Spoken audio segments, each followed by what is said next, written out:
The great city of Elithra shone like a sea of light, under the wide glass sky, and in the center of that city stood the hall of the Galactic Council, where the most powerful beings of many worlds gathered to judge and decide the fate of others, and today they were waiting for a man from Earth who was called Daniel Carter, who came as the Envoy of humanity, and they all expected a man who would come in fear and humility, for his kind had grown too fast and too bold, and the stars in the council wanted to remind him of his place and of Earth's weakness.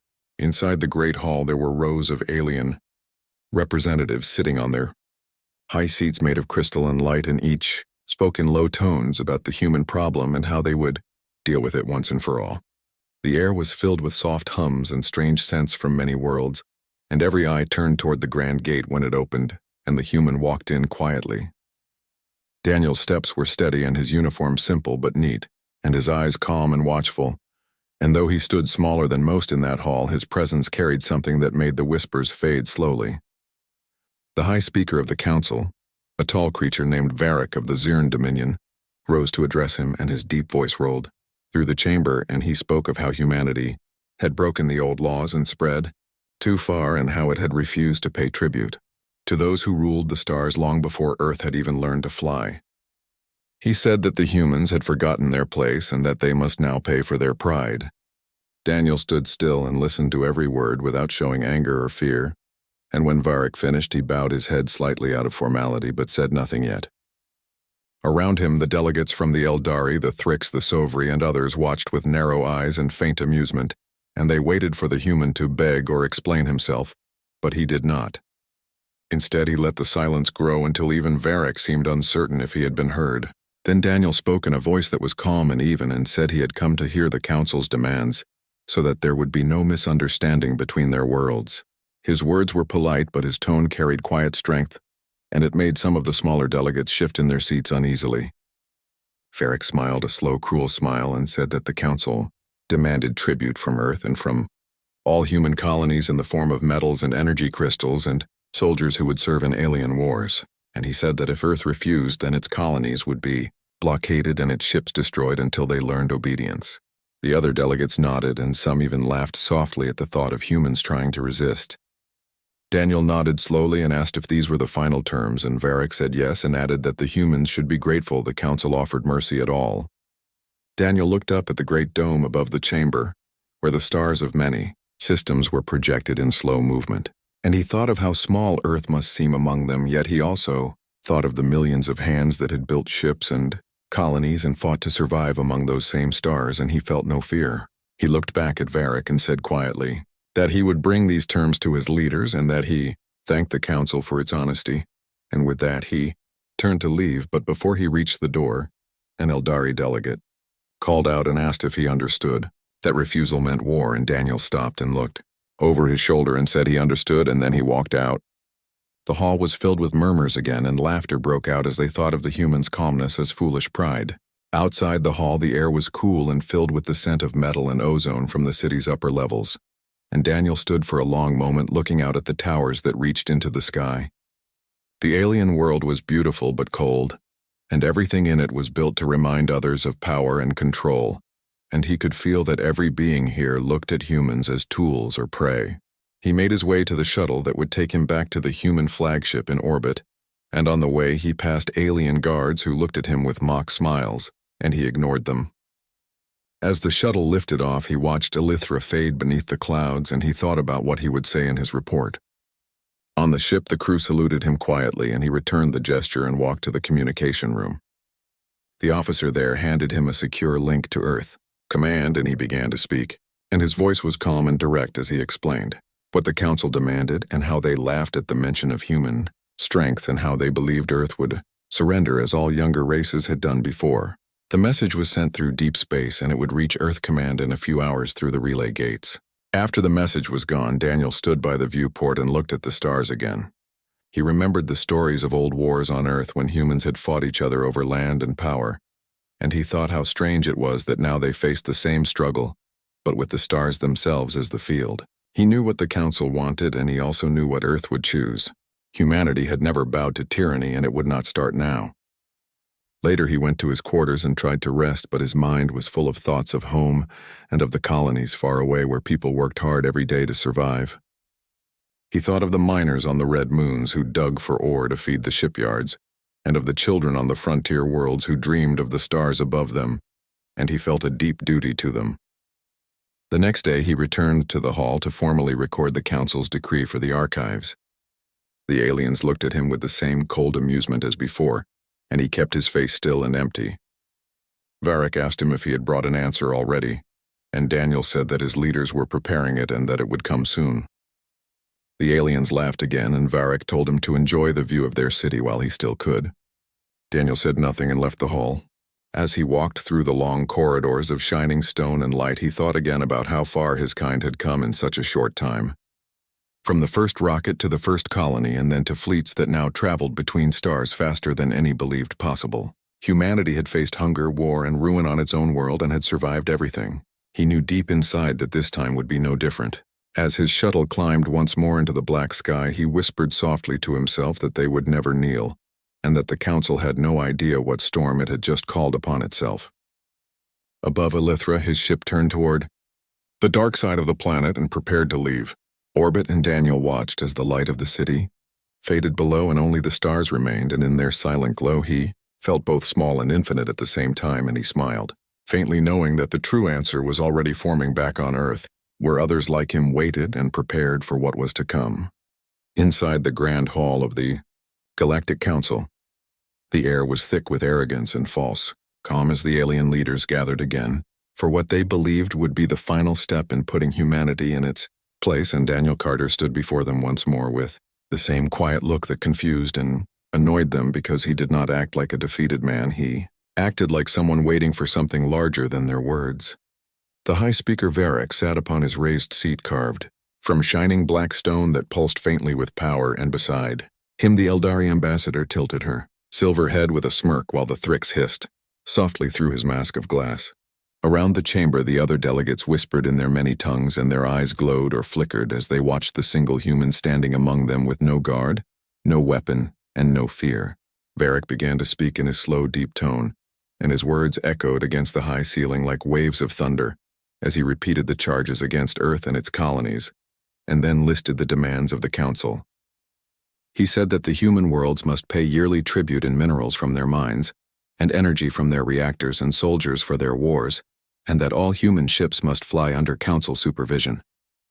He said that humanity's expansion must stop beyond the outer ring, and that any new colony beyond that limit would be destroyed.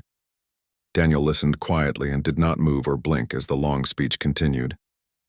When Varric finished, Daniel asked softly if he might repeat the terms to make sure there was no mistake. Varric waved his clawed hand in amusement and said he could. Daniel repeated the list slowly, one by one, in his calm voice, and with every word the hall grew more quiet, as if his tone made them uneasy, even though his words were the same. When he finished, there was silence for a moment, and then laughter filled the hall. The Eldari delegate leaned forward and said the humans should be thankful they were not being erased from the stars entirely. The Thrix added that mercy was a rare gift from the strong to the weak.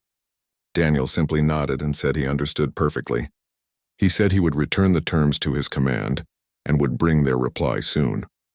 He turned to leave, but Varric stopped him and asked if he truly believed Earth had the right to question the Council.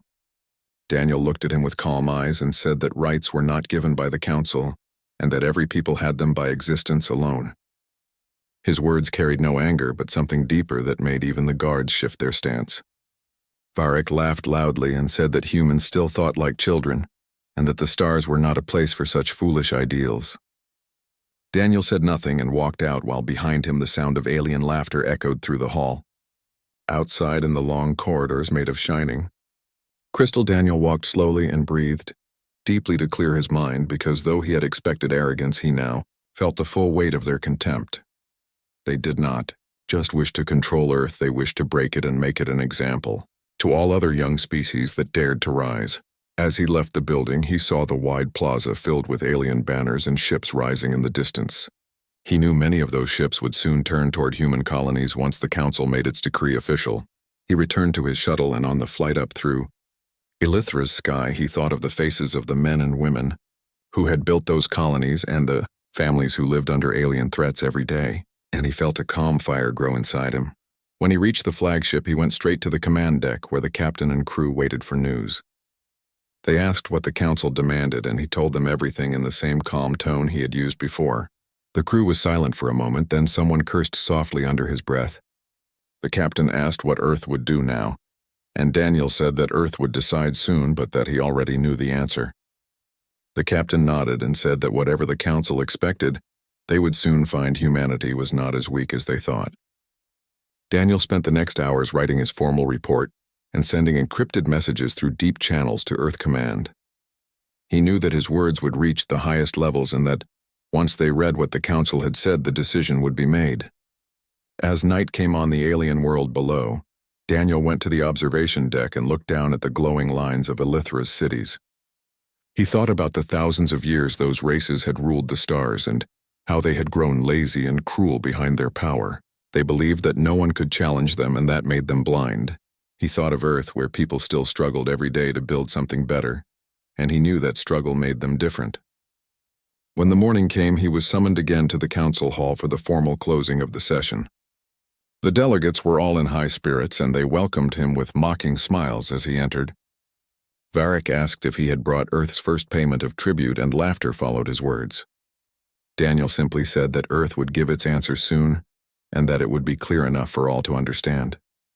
The Thrix delegate hissed and asked if that meant war, and Daniel said only that it meant humanity had heard their demands, and that silence would not be the reply.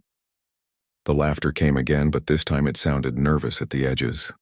Daniel turned to leave, but stopped at the door and looked back once, more at the assembly of alien power gathered in their shining seats, and he said quietly that sometimes history changes not with battles or empires, but with a single choice, made by those who refuse to bow. The council chamber grew silent for a heartbeat, and then the laughter returned, but weaker this time. Daniel walked out, and the great doors closed behind him with a deep sound that echoed like a bell through the hall. Back on his ship, he stood at the viewport and watched as the stars shifted slowly outside. He felt tired but strong because he knew that he had seen the true nature of those who claimed to rule the galaxy, and now he also knew that humanity's answer would shake their throne. The message from Earth had not yet come, but he could already feel it in his heart. The humans would not kneel, and soon the council would understand what that meant. The ship began to turn toward the edge of the system, preparing to jump through the gate, and Daniel stood watching the stars until they blurred into light, and he thought quietly that the age of fear was ending and that a new chapter for humanity was about to begin. The stars outside the human flagship looked calm and endless, but inside the ship, everything was quiet with tension because everyone knew the message Daniel Carter had sent to Earth. Command was one that would decide the future of their race, and now all they could do was wait for the answer. Daniel sat in his small cabin with the lights dimmed and his thoughts heavy, as he remembered every word the council had said, and every laugh that had followed, and the cold pride that had filled the hall. He had seen the faces of beings who believed they were gods among the stars, and he had seen how they looked at him like a small creature who dared to speak in the language of giants. He knew that humanity had angered them not because of any real danger, but because humans refused to kneel, and that refusal was something the old powers could not forgive. Outside his door, the quiet hum of the ship's engines filled the silence like a heartbeat, and he closed his eyes for a moment, thinking of home. He remembered the green fields of Earth and the long skies, over the western plains where he had grown up, before he joined the fleet, and he thought of his sister who still lived there with her children and of the millions of families who had built their lives across the stars. He wondered if they knew what was about to begin, and if they could feel the change that was coming. The soft chime of the communicator broke his thoughts, and the voice of the captain called him to the command deck, because Earth Command had sent its answer. When Daniel entered the deck, the crew stood silently watching the large screen where the seal of Earth Command glowed red. The message began to play, and the voice of Admiral Pierce filled the room, calm and steady. He said that Earth Command had reviewed the Council's demands and had found them unacceptable because humanity would not pay tribute or surrender its colonies, or bow to any foreign rule, and that from this moment forward, Earth considered itself free of any authority but its own. The words were few, but they struck the air like thunder, and for a long moment no one spoke. Then the captain looked at Daniel and asked what message they should send back to the Council, and Daniel said simply that he would deliver it himself. The crew understood what that meant, and though fear flickered in some eyes, there was pride too, because they knew their envoy was not going to beg. Daniel prepared the official message that would be sent to the Council archive, where all diplomatic communications were stored for record, and the message contained only one line which read, "Earth rejects your demands completely." When he finished, he sent the message and knew that once it was received, there would be no way to turn back. He stood by the viewport as the planet Elythra came into view again, a shining jewel of alien power, and he thought how strange it was that something so beautiful could hide such arrogance and cruelty. The shuttle was prepared, and he went alone with no guards and no weapons, just as before, because he wanted the Council to see that he did not need them. The flight down was silent except for the soft hum of the engines, and the pilot said nothing because there was nothing left to say. When the shuttle landed, Daniel stepped out into the golden light of Elythra's morning and walked toward the council hall where guards waited to escort him inside. They looked at him with faint amusement, as if expecting him to finally show fear, but his face was calm and empty. Inside the hall, the delegates were already gathered, and the same laughter and whispers filled the air as before. Varric sat on his high seat looking down with the same cruel smile, and he said that he hoped the human had brought good news and a sign of obedience. Daniel stopped at the center of the hall and looked up at them all before he spoke. His voice was quiet, but every word carried through the chamber as he said that Earth had heard their demands and had considered them carefully, and that, after much thought, humanity had decided to give a reply that would be clear for all to understand. The hall grew quiet because something in his voice felt different now, colder and stronger, and even Varric leaned forward slightly as if to catch every word. Daniel said that Earth rejected every demand and would not pay tribute or surrender any colony, or stop its expansion, and that humanity would remain free forever. A silence so deep fell across the hall that even the air felt heavy, and for a long moment no one moved or spoke.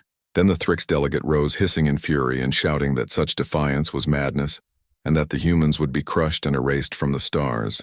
Daniel looked at him without blinking and said that if the Council chose war, then humanity would fight, and that they would learn what it meant to threaten a people who refused to break. His words spread like a wave through the chamber, and the calm he carried made their anger look small. Varric slammed his clawed hand against the arm of his throne and shouted that the human was a fool who had doomed his entire species. But Daniel only said that there are worse fates than fighting for freedom. The Eldari delegate stood and said softly that the humans did not understand what kind of power they were facing, and Daniel answered that perhaps they would learn soon enough. The hall was in chaos now, with voices shouting and lights flashing as messages flew between delegates and guards rushed to block the exits. But Daniel stood still in the middle of it all, his eyes cold and clear. When he turned to leave, no one tried to stop him because they were too shocked by what he had said. Outside the hall, he walked through the long, shining corridor toward the exit and could feel the stares of alien guards on his back, but none dared speak. When he stepped outside, the sunlight hit his face, and for the first time he felt something like peace, because he knew he had done what he came to do. The shuttle lifted from the landing pad and rose through the golden clouds, leaving the great city below, shrinking into a web of light. From orbit he could see the planet glowing like a jewel, and he thought how small it looked and yet how much fear it now held. Back on the flagship, the crew waited for him, and when he walked onto the deck, they looked at him with quiet respect. He said that the message had been delivered and that they were to prepare for departure. The captain asked what would happen now, and Daniel said that now the Council would choose its path, and that humanity had already chosen its own. He stood by the viewport again and watched as Elythra faded into the distance until only the stars remained, and he thought that somewhere far away, ships were already moving and plans already made because Earth had never waited to be struck first. He felt the weight of what was coming, but not fear, because in his heart he knew that the time of submission was over and the time of strength had begun. He whispered softly that the Council had wanted obedience, and now they would have war, and his reflection in the glass looked calm and unbroken as the stars stretched into long lines of light, and the ship jumped into the dark between worlds. Part 4. The council hall was alive with tension, as Daniel Carter stepped inside once again, and the alien delegates expected a human envoy who would bow and beg, but instead they saw a man who walked with steady steps and eyes that held no fear and no hesitation, and the room grew silent because something about his calm presence made even the strongest delegates uneasy. Varric of the Zirn Dominion leaned forward and said with a sharp voice that they expected a clear answer from the humans, but Daniel did not speak immediately. Instead, he activated a small device he had carried in his hand, and a large holographic image appeared above the floor showing fleets of human ships in near space around their colonies, and the display included new classes of ships no one in the council had ever seen before, and their numbers were far greater than any had assumed, and every delegate stared in disbelief. Daniel's voice rang out calm and cold as he said that Earth had heard the council's demands and had considered them carefully, and that the reply was simple: humanity rejects all demands for tribute or control or restriction, and that any further interference with human colonies would be treated as an act of war. The chamber was silent for a moment. Then the Eldari delegate whispered that this could not be, and the Thrix hissed that the humans were fools, but Daniel continued without change in his tone and said that the humans had already begun to act, and the hologram showed fleets moving in, coordinated strikes disabling enemy relays and protecting human worlds, and the council members realized that the humans had prepared long in secret. Varric rose from his throne, his claws clenching, and he shouted that humanity would be crushed. But Daniel said, "Then try," and his voice carried calm certainty, and the delegates could feel the weight of it. The Thrix delegate slammed his staff on the floor in anger, but the display continued, showing human ships striking deep into occupied sectors and taking back lost colonies with surgical precision, and some of the delegates began to whisper fearfully because the humans had shown no hesitation, no mistake, and no mercy. Daniel stood still in the center of the hall and said that the humans did not wish to fight but would do so without hesitation if threatened, and that the council had underestimated the people of Earth at its own peril, and the room went silent again.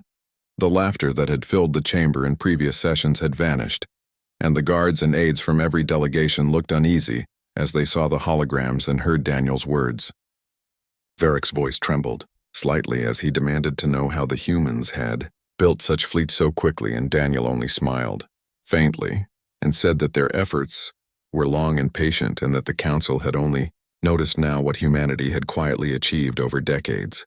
The Eldari delegate leaned forward, her glowing eyes wide, as she asked if there was any hope for negotiation, and Daniel said that any negotiation must respect the freedom of humanity and nothing less, or there would be war. And his words were not loud, but they carried finality. Outside the hall, the corridors were filled with whispers, and the council's aides began to send messages to their fleets in panic because the humans had revealed more power than anyone expected, and they knew the war would not be simple. Daniel walked to the exit slowly, his gaze sweeping over the delegates, who now looked smaller and uncertain, and the chamber felt less imposing than before, and he left without a sound. The shuttle that took him to his flagship moved through the golden skies of Aletha, and Daniel looked down at the city and the council's palace and thought about how quickly arrogance can turn into fear when the underestimated rises. Back on the flagship, the crew waited silently as Daniel returned, and he told them that the declaration had been made and that the council would soon respond in confusion and anger, and that the humans must be ready for the consequences. The captain asked what would happen next, and Daniel said that the council might try to retaliate immediately, but that humanity had planned for that, and they were prepared to defend every colony and strike back at any force that tried to limit them. Daniel went to the observation deck and watched the stars stretching beyond the system, and he felt calm knowing that humanity's answer was clear and strong, and that the council had just learned that the human race would never bow. The message had been sent. The holograms had been shown, and the fleets were in motion, and the council was now forced to understand that their old rules no longer applied, and that a new chapter had begun among the stars, and Daniel stood alone looking at the endless dark, knowing that the humans had made their choice, and the galaxy would remember the moment when one envoy stood in the Hall of Empires and declared that humanity would fight to remain free. Part 5. The council chamber was emptying fast as messages flew to distant fleets, and alarms rang across many worlds, and Daniel Carter watched from the flagship as reports came in, showing human ships moving with precision and speed, striking at positions that had once seemed untouchable, and taking back colonies that had been lost to the aliens years before, and the delegates in the chamber could only argue and shout at each other while trying to understand what had just happened. Everywhere the galaxy was buzzing with the news that humanity had finally declared war, and that their fleets were already in motion, and no one could predict where the humans would strike next. and Daniel stood quietly on the observation deck as the stars shifted outside, and he felt the weight of what had begun, because this was not a simple battle. This was the start of a war for freedom and survival, and humanity would not pause or bow. The first reports came from the Outer Ring, where human strike teams disabled alien communications and supply routes, and the fleets moved in ways no one had imagined possible, and some of the older species realized, too late, that they had underestimated the humans for decades. Daniel received messages from colony governors reporting that civilians had been evacuated safely, and that the defensive satellites and ships were now under human control, and he allowed himself a small smile because the planning and patience of years had finally paid off, and now the galaxy was watching a race that refused to kneel. The alien fleets began to move in response, and battle lines formed across sectors, and the Council tried to coordinate an attack, but the humans had already anticipated every move, and Earth Command had given strict orders to fight only to defend, and to strike only where necessary, and the effect was devastating because the alien commanders had expected chaos, but found instead discipline and foresight and courage. Farak of the Zern Dominion sent out messages demanding immediate action, and threatened other species who had grown weak in the past, but even they feared what they had seen in the holograms and the reports coming from the outer systems, and some of the older empires began to advise caution, while others prepared for war with grim faces and clenched fists. Daniel watched quietly, and his mind thought of every human who had worked to prepare for this day. The engineers in the shipyards, the pilots in the training programs, the scientists who designed weapons and defenses, and every person who had contributed to building a fleet that no one had taken seriously until now. And he felt proud but also aware that the war would test every human resource and every human heart. The Council tried to send envoys to negotiate a ceasefire, but Daniel ignored them because Earth Command had decided long ago that no deal would be accepted that limited human freedom. And now the war was moving fast, and every second mattered, and the humans were ready. In the first major engagement, the human fleet hit the Sovri blockade and disabled it completely in hours, while suffering minimal losses, and the aliens could not believe that the humans had done so without losing ships that they had expected to fall quickly, and Daniel received the reports calmly and gave orders for the fleet to continue advancing while protecting the civilian transports and the outer colonies, and he knew that every move strengthened humanity's position. The news spread quickly to other systems that humans had struck first and struck successfully, and the confidence that had filled the Council for centuries began to falter, because these were not primitive weapons or small fleets. These were humans who had prepared for war with careful planning and courage, and every fleet that moved against them now faced unexpected resistance. Daniel spent hours reviewing reports and coordinating movements, and every time he looked at the stars, he thought of the future that was unfolding, and how the galaxy would remember the moment when humanity refused to bow. The Council tried to rally their fleets and forces across sectors, but confusion spread because they had never faced an opponent who acted before they were forced, and who struck with discipline and strategy, and the humans moved through the systems like a force of nature, reclaiming territory that had once been lost and asserting dominance over their own colonies and strategic points. On the flagship, Daniel walked among the crew and officers, giving quiet instructions and listening to updates, and he saw determination in their eyes, and he knew that the humans were united by purpose and courage, and that no amount of alien power could break that unity easily. Messages continued to arrive from the colonies reporting that humans were retaking stations and reclaiming supply routes, and even negotiating with smaller alien settlements that chose to surrender rather than fight, because they had already seen the human fleets and understood that resistance would cost them dearly, and Daniel knew that this was just the beginning, and the story would spread across the stars quickly. Later that day, Daniel stood at the observation deck once more, and looked at the galaxy unfolding beneath them, and the movement of fleets and the strikes and defenses all coordinated, and he whispered quietly that the human race would never again be treated as weak or obedient, and that the Council had learned a lesson that would not be forgotten. The older species began to understand that the humans had not only declared war with words but with action, and every system that had once believed itself secure was now alert to the power of a race that refused to yield. Daniel's thoughts turned to Earth and the leaders and people who had trusted him to deliver the message, and he felt a deep responsibility to every human who depended on the fleet and the colonies, and he knew that their freedom was now in motion, and that every decision from this moment would shape the galaxy for generations. As night fell over distant stars, Daniel allowed himself a moment to rest, and he thought of the future battles and the lives at stake, and of the courage that had been built over generations, and he felt calm, because humanity had already chosen its path, and it was the path of freedom and strength, and no force in the galaxy could erase that now. The reports kept coming in, and Daniel listened to every detail and every success and failure, and he prepared orders for the next moves, and watched as human strategy unfolded like a living plan across the stars. And he knew that the Council, and all other empires, would remember this day as the beginning of a war that would change the galaxy forever. The humans called it the War for Sovereignty, and the Council called it the Human Insurrection. But Daniel knew that history would call it the moment when humanity refused to serve anyone and took its place among the stars as equals. And he looked out at the stars and whispered softly that this was only the beginning, and that the human race would never bow again, and the galaxy would feel the strength of their choice for all time.